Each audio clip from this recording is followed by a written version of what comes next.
जय श्री कृष्ण। श्रीमद् भगवत गीता अध्याय 7। श्री कृष्ण भगवान बोले, हे पार्थ, मुझ में मन लगा करके मेरे ही आश्रय होकर योगाभ्यास करते हुए मेरे स्वरूप का संशय रहित पूर्ण ज्ञान होगा सो सुनो। वह पूर्ण ज्ञान मैं तुम्हें सुनाता हूँ, जिसके जानने से तुमको इस लोक में और कुछ जानना शेष न रहेगा। सहस्रों मनुष्यों में से कोई एक सिद्धि प्राप्ति के लिए यत्न करता है, और उन यत्न करने वाले सिद्धों में से भी कोई ही मुझसे ठीक जान पड़ता है। पृथ्वी, जल, अग्नि, वायु, आकाश, मन, बुद्धि और अहंकार, ये 8 प्रकार की मेरी प्रकृति माया है। इस प्रकृति को अपर अचेतन अर्थात जड़ कहते हैं, और हे महाभावों, इसे दूसरी प्रकृति चेतना है, जिसने संपूर्ण जगत धारण किया है। इन्हीं दोनों प्रकृति से सब प्राणी मात्र उत्पन्न होते हैं, ऐसा जानो। ये प्रकृति मुझसे ही उत्पन्न हुई है। इस प्रकार जगत की उत्पत्ति और प्रलय का कारण मैं ही हूँ।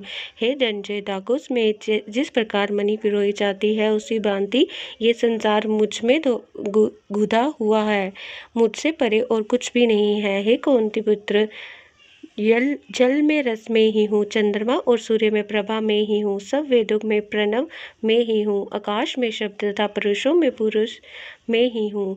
हे अर्जुन, पृथ्वी में जो सुगंध है तथा अग्नि में तेज में ही हूँ, सब प्राणियों में जीव और तपस्वियों में तप में ही हूँ। हे पार्थ, संपूर्ण प्राणियों में संतान बीज रूप मुझको ही जानना। बुद्धिमानों में बुद्धि रूप और तेजस्वियों में तेज में ही हूँ। हे भरतषभ, काम और रोग रहित बलवान पुरुषों में बल और पुरुषों में धर्म के विरुद्ध जाने वाला मैं काम में ही हूँ। जितने सात्विक, राजस, तामस पदार्थ है, वह सब मुझसे ही उत्पन्न हुए हैं, परंतु उनमें मैं नहीं रहता हूँ। ये मुझ में है। सत्व, रज, तप, ये तीनों गुणों के भावों से ये सारा संसार मोहित रहता है। इस कारण ये इससे परे मुझ अव्यक्त परमात्मा को नहीं जानता। मेरी ये गुणमयी और दिव्य माया अत्यंत दुस्तर है। जो मुझको अनन्य भाव से बचते हैं, वह इस माया को पार कर जाते हैं।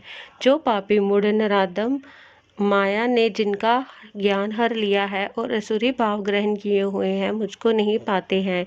हे भारत श्रेष्ठ अर्जुन, 4 प्रकार के मनुष्य मुझको बचते हैं: दुखिया, जिज्ञासु, ऐश्वर्य की कामना करने वाला और ज्ञानी। 3 में सदा मुझ में एकाग्रचित और केवल मेरी भक्ति वाला ज्ञानी पुरुष श्रेष्ठ है, क्योंकि मैं ज्ञानी को अत्यंत प्रिय हूँ और वह मुझको प्रिय है। यद्यपि वह सभी भक्त अच्छे हैं, तथापि ज्ञानी तो मेरी आत्मा ही है, क्योंकि वह मुझ में ही मन लगाकर मुझको ही सर्वोत्तम गति मान मेरी ही आश्रय ग्रहण करता है। अनेक जन्म के अनंतर ज्ञानी मुझे पा लेता है। ऐसा महात्मा अत्यंत दुर्लभ है, जो सब जगत को वासुदेव में समझे।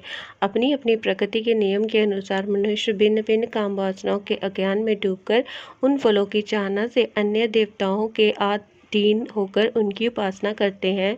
हे अर्जुन, जो भक्त श्रद्धा पूर्वक जिन जिन देवताओं का पूजन करना चाहते हैं, उन पुरुषों की उस श्रद्धा को मैं दृढ़ कर देता हूँ। वह उस श्रद्धा से युक्त होकर उस देवता की आराधना करता है, और फिर उसको मेरे ही रचे हुए कर्मफल प्राप्त होते हैं, परंतु उन अल्प बुद्धि वालों का फल नाशवान है। देवताओं की आराधना करने वाले देवताओं को मिलते हैं, और भक्त जन मुझ में मिल जाते हैं। मेरे अवयव अविनाशी अच्युतम स्वरूप को न जानकर मंद बुद्धि लोग मुझ अव्यक्त को व्यक्त देहधारी मानते हैं।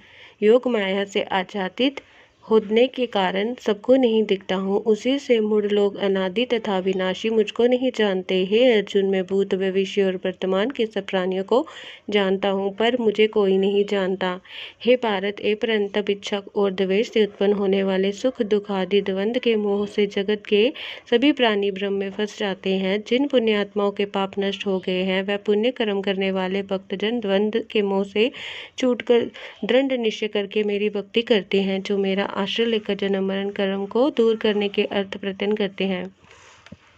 वह पुरुष परम ब्रह्म, आत्म ज्ञान और संपूर्ण कर्म को जानते हैं, जो अधिभूत, अधिदेव और अधियज्ञ इन सब में व्यापक मुझे जान पाते हैं। वह समाधिष्ठ मरण काल में मुझको जानते हैं।